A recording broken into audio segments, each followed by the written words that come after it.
ایک مسلمان ہیرا تراشنے والا کاریگر ایک یہودی کے پاس کام کرتا تھا۔ وہ یہودی مسلمان ہیرے تراش کو اس کی اجرت اس کے کام سے کم دیتا تھا، مگر وہ کبھی کسی سے شکوہ نہیں کرتا تھا، نہ ہی کبھی اس نے اپنے یہودی مالک کو کہا۔ مسلمان جیسے جیسے وقت گزرتا گیا، مسلمان جس طرح محنت کرتا تھا، یہودی امیر سے امیر تر ہوتا گیا، مگر مسلمان ہیرا تراش کی زندگی آج بھی بہت مشکل سے گزر رہی تھی۔ اس وقت اس کے بچے چھوٹے تھے۔ جیسے جیسے وقت گزرتا گیا، اس کی بچی ایک جوان ہو جاتی ہے۔ ایک دن وہ اپنے مالک یہودی کے پاس آتا ہے اور کہتا ہے کہ مجھے کچھ رقم دی جائے، میری بیٹی جوان ہو چکی ہے اور میں اس کی شادی کرنا چاہتا ہوں۔ یہودی یہ رقم دینے کو تیار نہیں ہوتا۔ وہ بوجھل قدموں سے اپنے گھر کی طرف لوٹ جاتا ہے۔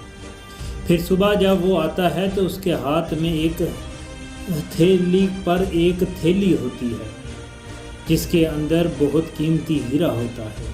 جب وہ مسلمان ہیرا تراش اس کو باہر نکالتا ہے تو وہ اپنے یہودی مالک کو پیش کرتا ہے اور کہتا ہے کہ یہ ہمارا خاندانی ہیرا ہے، آپ اس کو اپنے پاس رکھ لیں اور مجھے کچھ رقم ادھار دے دیں۔ ہیرے کی چمک دے کر یہودی اس بات پر رضامند ہو جاتا ہے اور اس کو کچھ رقم دے دیتا ہے، مگر مسلمان ہیرا تراش اس سے کہتا ہے کہ یہ تم رکھ لو، مگر میں جب اس کے پیسے وہ رقم جو آپ سے میں نے لی ہے وہ واپس کروں گا تو یہ ہیرا مجھے واپس کرنا پڑے گا۔ وہ ہیرا کی چمک دیکھ کر اس کی طرف مائل ہو جاتا ہے اور جیسے ہی وہ اس کو رقم دیتا ہے، مسلمان ہیرا تراش واپس اپنے گھر میں جا کر اپنی بیٹی کی شادی وغیرہ کرنے کے بعد دوبارہ کام پر آ جاتا ہے۔ مسلمان ہیرا تراش کام کرتا رہتا ہے اور اپنا قرض اتارتا رہتا ہے۔ جب آخری قسط دینے کا وقت آتا ہے، وہ کچھ قسط دینے کے بعد وہ کہتا ہے کہ میرا ہیرا مجھے واپس کیا جائے۔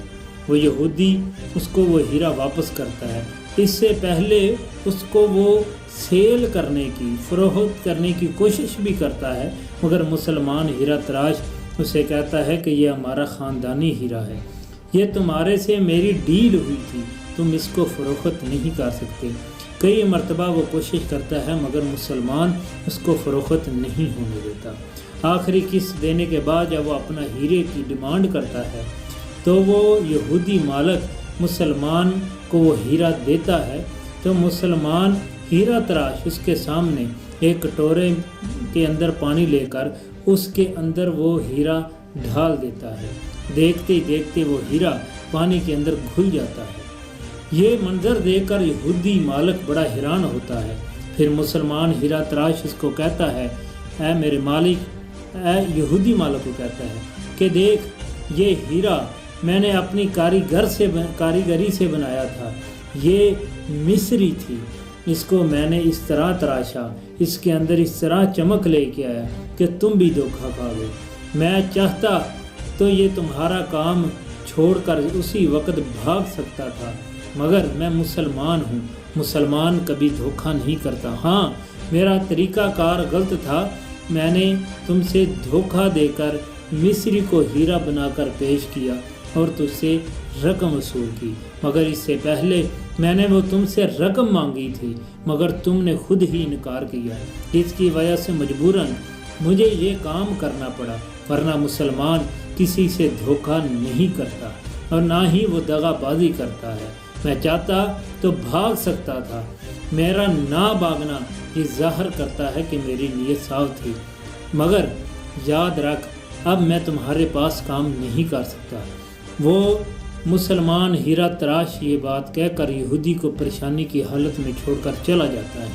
مولانا روم لکھتے ہیں، مولانا روم کہتے ہیں کہ جب کسی کی ضرورت پوری نہیں کی جاتی طاقت ہونے کے باوجود بھی تو وہاں برائی جنم لیتی ہے۔ پھر مولانا روم نے یہ بھی نتیجہ اخذ کیا اس حقائق سے کہ مسلمان کسی سے دھوکہ نہیں کرتا، کسی سے دغا بازی نہیں کرتا۔ یہ جو مسلمان ہیرے تراش نے یہ کام کیا وہ اپنے مالک کی بے رخی کی وجہ سے ایسے اس نے کیا، ورنہ مسلمان کبھی کسی کو دھوکہ نہیں دیتا۔ میری بھی آپ سے درخواست ہے کہ مسلمان ہونے کے ناطے تمام حکمرانوں سے یہ ریکویسٹ کرتا ہوں کہ اپنی عوام کی ایسی خواہشات کو پورا کریں، ایسی جو جائز خواہشات ہیں ان کو پورا کرنے کی کوشش کیا کریں تاکہ برائی جنم نہ لے۔ دعاؤں میں یاد رکھیے گا۔ اللہ حافظ، اللہ نگہبان۔